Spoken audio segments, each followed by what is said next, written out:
Naungkat muli ang charter change o pag-abyenda sa saligang batas dahil sa mga kumakalat na petisyong nagsusulong ng People's Initiative. Bukod sa People's Initiative, meron pang dalawang paraan para isulong ang Chacha. Kung ano-ano mga ito, narito ang UB Explainer. Matunog ngayon ang salitang People's Initiative matapos kumalat ang mga pinapipirmahang papel sa iba't ibang lugar sa bansa. Para po sa pag-amyenda o sa pagbabago ng 1987 Constitution. Sa isang video, may nangangalap ng pirma kapalit daw ng ayuda.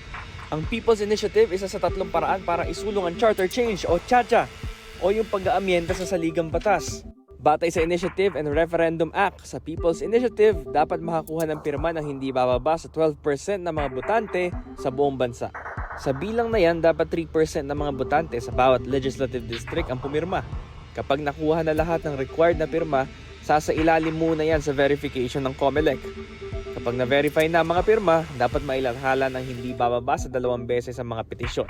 Sa isang desisyon ng Korte Suprema, sinabing pwede lang gamitin ang People's Initiative para mag-amyenda o magdagdag, magbawas o ayusin ang ilang probisyon sa batas. Ang revision o malakihang pagbabago sa konstitusyon pwede lang gawin sa CONCON at CONAS. Ang CONAS o Constituent Assembly ang pag-aamyenda sa saligang batas. Dapat isulong ng 3/4 na Kongreso.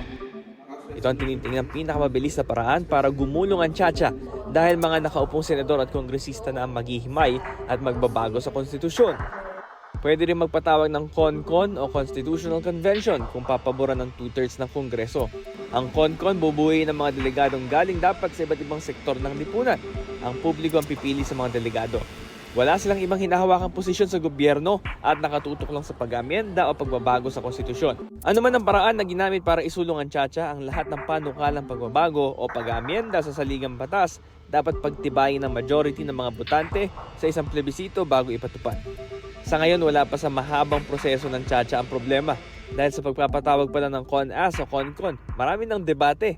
Ugat niya ng salitang Congress sa saligang batas dahil hindi malinaw kung magkasama ba o hiwalay na boboto ang Senado at Kamara. Sa mga pinapipirmahang petition ngayon, joint voting ng Senado at Kamara ang isinusulong. Tutol dyan ang ilan dahil mababaliwala ang boto ng mga senador na 24 lang laban sa mahigit 300 kongresista. Malaki ang papel ng publiko para tiyakin na ang Chacha gagamitin sa pagpapabuti sa ating bansa. Mahalagang basahin ng mabuti at maintindihan ng husto kung ano ang isinusulong sa anumang hakbang tungkol sa Chacha bago pumirma o bumoto.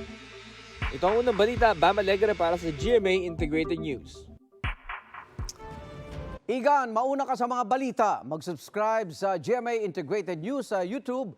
Sa mga kapuso abroad, subaybayan nyo kami sa GMA Pinoy TV at sa www.gmanews.tv.